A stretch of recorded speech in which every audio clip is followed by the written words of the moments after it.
어린이 가면 보리도 있고 식용과에 가면 식품과에 가면 세영도 있고. 지금은 식품공학과 그리고 식품영양학과에서 두 분이 오셨어요. 그래서 지금 자기소개 한마디씩 할 건데 저는 또 MC 고니라고 하고요. 두 분 다 자기소개 부탁드릴게요. 먼저. 네. 안녕하세요. 저는 연세대학교 식품영양학과 제27대 학생회장 1학번 양태철이라고 합니다. 네.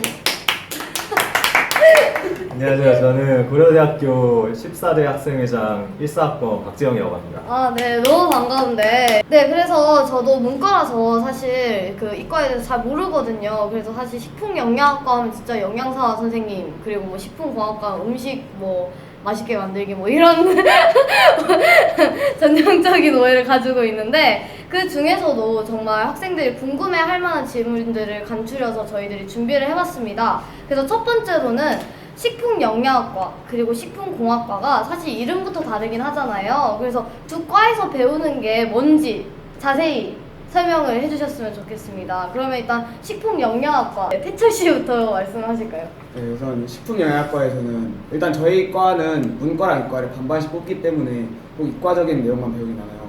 일단 크게 보자면 첫 번째로 식품학, 두 번째로 영양학, 세 번째로 외식 경영으로 나눌 수 있는데 우선 식품학에서는 일단 식품화학 또는 식품학 또는 조리 개발 등 약간 식품이라고 하면 생각나는 것들에 대해서 약간 기본적으로 배운다고 하면 쉬울 것 같고요. 영양학에서는 영양소에 대해서도 배우기도 하고 그 영양소가 인체에 어떻게 작용을 하고 대사가 되는지에 대해서 배운다고 하면 쉬울 것 같습니다. 그리고 마지막으로 이 문과적인 내용인데 외식 경영학에서는 약간 단체 급식 또는 외식 마케팅 쪽에서 중점을 둬서 배우는 것 같습니다. 그러면 교차 지원이 가능하단 말씀이시죠? 네, 저희 연세대학교 생활과학대학이 총 5개 과가 있는데 이 5개 과가 모두 문과이과 교차 지원이 가능한 과라서 문이과 학생들 반반씩 있습니다. 네. 그러면은 그 정시나 수시에서도 다 반반씩 뽑는 건가요? 네, 저는 그런 걸로 알고 있습니다. 네, 알겠습니다. 그러면 식품공학과에서는 도대체 뭘 배울까요? 저희는 이제 제가 학년별로 배우는 걸 나눠봤는데요. 1학년 때는 전공 과목이 아예 없어요. 그리고 화학과 생물을 위주로 배우는데 이 화학이랑 생물이 나중에 되게 중요해요. 특히 화학이. 그래서 화학이 2학년 때도 쓰이고 3학년 때도 제일 중요하게 쓰이기 때문에 이때 열심히 해두는 게 굉장히 중요해요. 그리고 2학년 때부터 전공 과목을 듣기 시작하는데 화학, 위생물학, 물리화학 이런 거를 식품과 연계시켜서 식품물리화학, 식품화학, 뭐 식품미생물학 이런 식으로 수업이 들어가거든요. 2학년 때까지 배우는 거는 식품과 많이 연계되기보다는 심화 과정을 들어가는 거라고 생각하시면 돼요. 3학년 때부터 본격적으로 식품이랑 식품의 생산 공정에 관련된 수업이 들어가요. 뭐 생물 공정공학과 같이 생물학을 뭐 식품을 생산하는 공정에 어떻게 적용하냐 그런 수업이 있기도 하고요. 식품 안전성에 대해서 다루는 식품 위해 요소 중점 관리학이 있어요.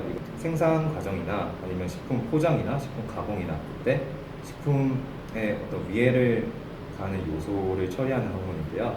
네, 알겠습니다. 그래서 사실 자세히 들어보면 진짜 엄연히 식품영양학과 식품공학이 정말 다르다는 걸 좀 알 수 있는데요.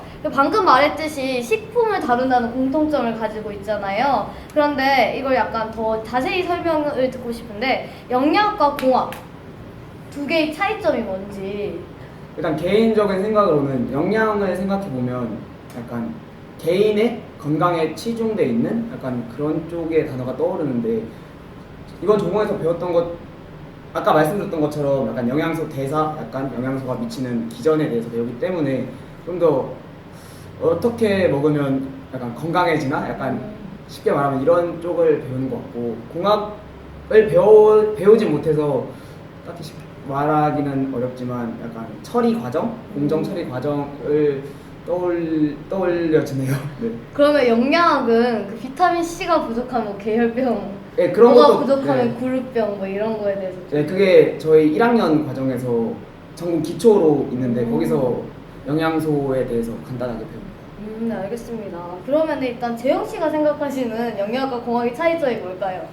영양학은 그 영양소를 어떻게 효율적으로 흡수하냐, 효율적으로 처리하냐 그런 문제를 많이 다루잖아요. 근데 식품공학은 섭취의 문제가 아니라 어떻게 공장에서 어떻게 더 효율적으로 생산을 하냐, 효율적으로 단가를 낮추고 뭐 그런 공업적으로 활용할 수 있는 소지를 많이 다루고 있죠.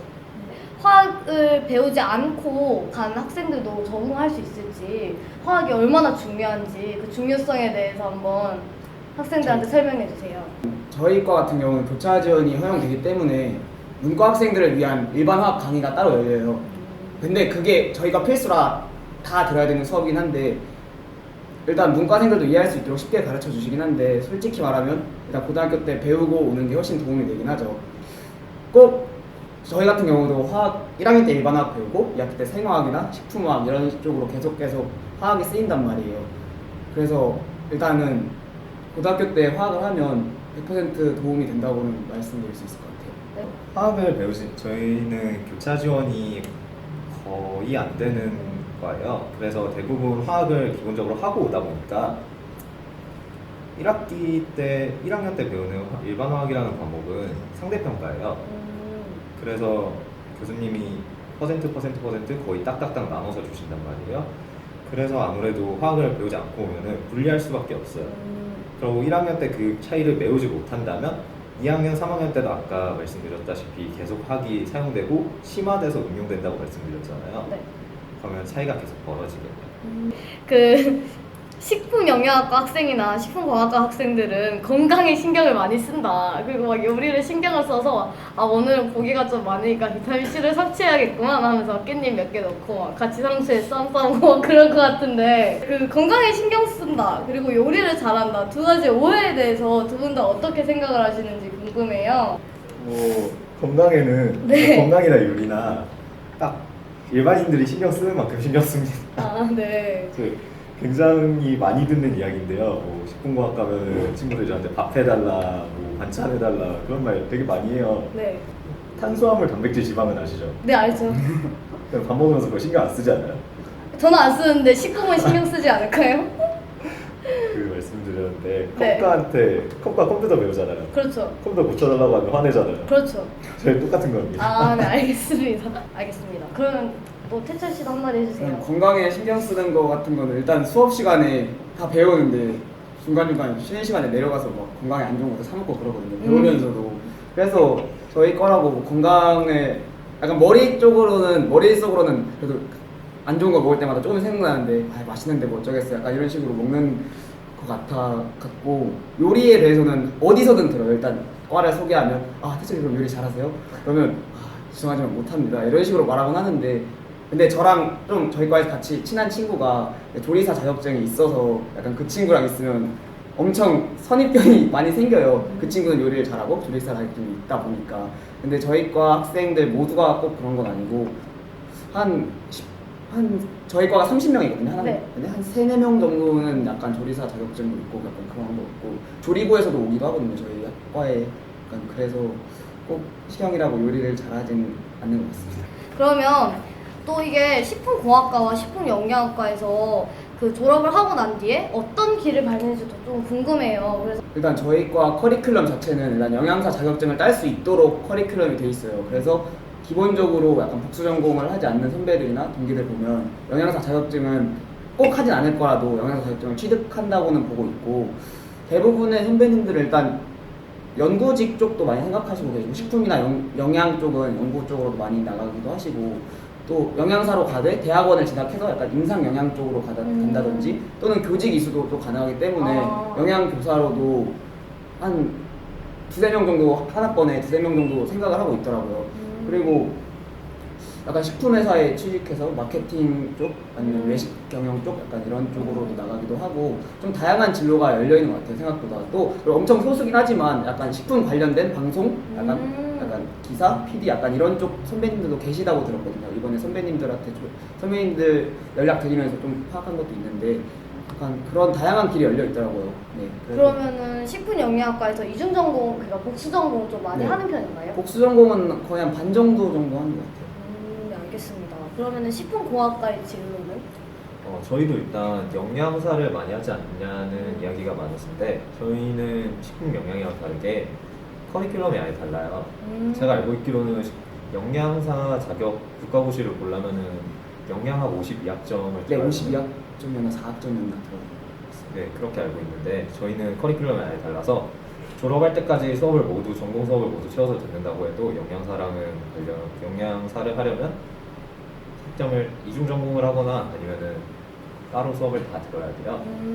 연구소로 가신다거나 식품회사에서 뭐 공장에서 관리직을 하신다거나 아니면은 또 되게 많이 가는 경우가 피트 위트 아세요? 피트는 학부생을 하는 도중에 졸업을 안 하고 가는 사람들도 많고 그러고 졸업을 하고 가는 사람들도 많고 미트는 졸업을 하고 준비 많이 하시더라고요. 그러고 또 이중 전공을 경영으로 해서 이중 전공을 경영이나 경제 그쪽으로 해서 뭐 마찬가지로 마케팅 팀으로 가시는 분들도 있고.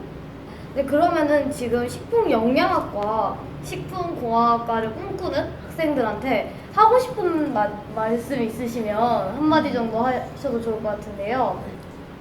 지원을 하실 때 약간 신경은 안 쓰시겠지만 저희 과가 여초이기 때문에 네. 약간 그런 것들을 좀 생각을 하셔야 될 것 같아요. 약간 남자가 생각보다 많이 적거든요. 약간 그런 것들도 조금은 생각해 보시고 꼭 그리고 식품영양학과 한다고 영양사 뭐 요리 좋아하는 사람만 온다 약간 이런 편견, 선입견들이 있을 수 있는데 꼭 모두 다 그렇진 않으니까 네, 생각 잘 해보시고 조정하면 될 것 같아요. 그리고 아까 말씀드렸다시피 화학 같은 거는 오기 전에 조금이라도 보고 오시면 도움이 많이 될 테니까 네, 생각 있으시면 꼭 공부는 조금이라도 해보시는 걸 네, 추천합니다. 일단 저도 그랬고 과에 식품이라는 단어가 들어가 있으면 선택을 망설이시는 분들이 되게 많아요.